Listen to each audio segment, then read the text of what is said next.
We are taking our country back. We are expelling the aggressor. We fight in a way that either defeats Russian army directly or leaves them with no choice but to retreat from the territories they had occupied in the beginning of the war. The biggest tragedy, while we all celebrate this liberation of our territories and the tears of joy in the eyes of local residents when they meet Ukrainian army, we always know that the more territories we liberate, the more tragedies and Russian atrocities will unfold. So how is the country, managing the crisis for the civilian population? We have very high morale in the country. People understand what we are fighting for.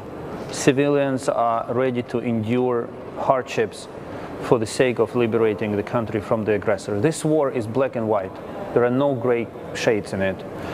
There is a country that attacked, that came to destroy, kill, and conquer, and the country that hates Ukrainians because we are Ukrainians. This is Russia. And there is a country that defends itself. This is Ukraine, and also defends international law and order. So people in Ukraine understand that. Life is difficult, and you can imagine what it takes a young mom with a child to make it to the 14th or 15th floor in the apartment building during the blackout and dysfunctional elevator. It's not easy. It's difficult, to say the least. But we believe in our victory, we believe in the right cause of our struggle, and we are ready to take hardships in order to save our country from further destruction by the Russians. Now, you also signed here in person, here in Phnom Penh, the Treaty on Amity and Cooperation with Southeast Asian countries. So why is there a need to increase cooperation with Southeast Asia? Because I believe in Asia. Because my president believes that there should be no blank spots on the map of the world for my country, for Ukraine. And our concept is very simple. Ukrainian interests are everywhere. All you have to do is to find them. And Asia has traditionally been a very important partner for us. But I would say our partnership was hardly visible for one simple reason, because everything worked smoothly. Ukrainian corn and sunflower oil was making it to global market, to Asian markets. We were buying stuff from you. We also take this consensual decision by ASEAN countries to bring Ukraine in as a clear message of support. Also coming from those countries of ASEAN who are still trying to remain friends with both Russia and Ukraine and somehow sympathize Russia. They still decided to support our accession, which is a strong diplomatic signal of support, and we appreciate it. As you also mentioned, ASEAN is not unified in its support for Ukraine. So are you here in Cambodia to lobby for more international support for Ukraine? I am. I will not conceal that. Of course, I'm having very frank conversations here.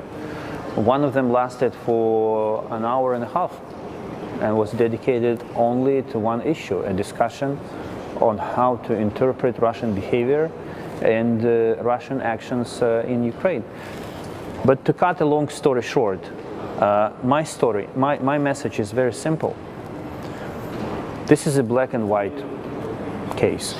And when you support Ukraine, it's not about supporting my country specifically.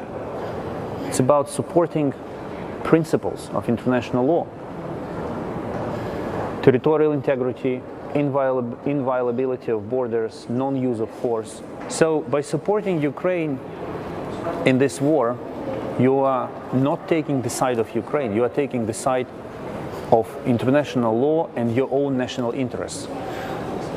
When I speak about it, I see that some colleagues change their perception. But of course, some ASEAN countries, let's be frank, they have very deep traditions of engagement with Russia, so it's not difficult, it's not that easy for them to change. But I see change happening. It will take time, but in the end, ASEAN will take, hopefully unanimously, the right side.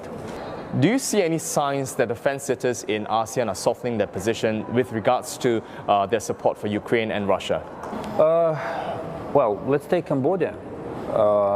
Before 24, you know that the Russian aggression began in 2014 with the illegal annexation of Crimea by Russia. Cambodia was still exercising the policy of abstention and neutrality. But when the 24th of February happened and Russia openly invaded Ukraine, since then Cambodia has extended full political support to Ukraine in this case. Why? Because Cambodia understands the scourge of war, because this country went through so many sufferings, because choosing between international law and Russia, Prime Minister of Cambodia opted for international law. And it makes perfect sense, not because he likes Ukraine, but because he cares for his own country.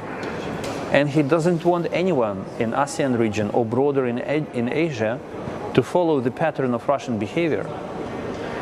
It's as simple as that. Some conversations are more difficult, and I don't think that the change will be fast, but it was critically important for me to have all of these conversations in a very candid way.